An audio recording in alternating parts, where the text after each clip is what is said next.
रविवार की जब प्रदोष पड़ती है तो शिव बेलपत्र के पेड़ के नीचे निवास करते हैं। महाराज ये एकादशी शंकर से कह रही है कि आपका स्थान ये नहीं कि आप कैलाश पर मिले, उस बार को, उस तिथि के दिन, उस अनुकूल।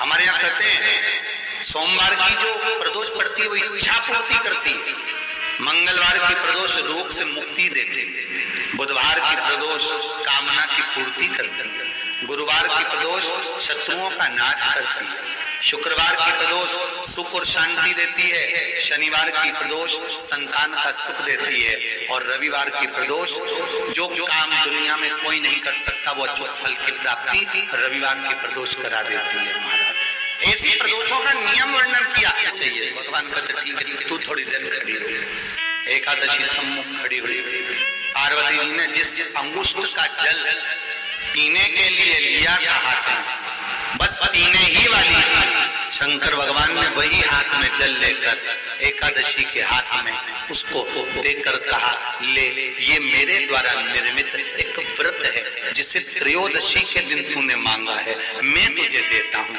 आज इस व्रत का फल मैं तुझे प्रदान करता हूँ। अब तू जिस जीवात्मा को लेकर जाएगी उसका पाप प्रबल नहीं होगा।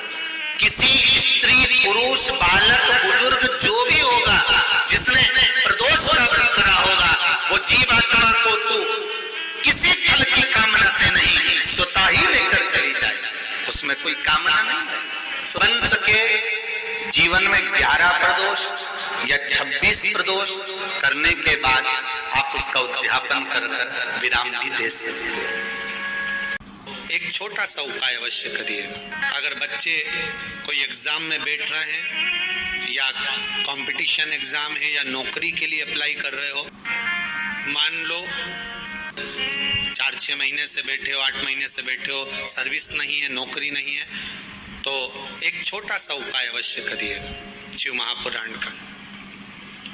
महाराज बेलपत्री के पेड़ के नीचे विराजमान होकर, बेलपत्री के पेड़ के नीचे जिसको नौकरी के लिए या एग्जाम में बैठ रहा है वो जल चढ़ाए, बेलपत्री के पेड़ के नीचे थोड़ा सा दूध चढ़ाए, फिर जल चढ़ाए, और अपने राइट भाग में घी का दिया और अपने लेफ्ट भाग में तेल का दिया। किसी भी प्रदोष के दिन, प्रदोष काल में एक बार लगा दे, उसके बाद में अपनी कामना कर कर बेलपत्री के पेड़ के नीचे धोख लगाकर प्रणाम कर कर जाए और चले जाए इंटरव्यू के लिए, बाबा उत्तीर्ण करा ही देगा, नौकरी दिलाए।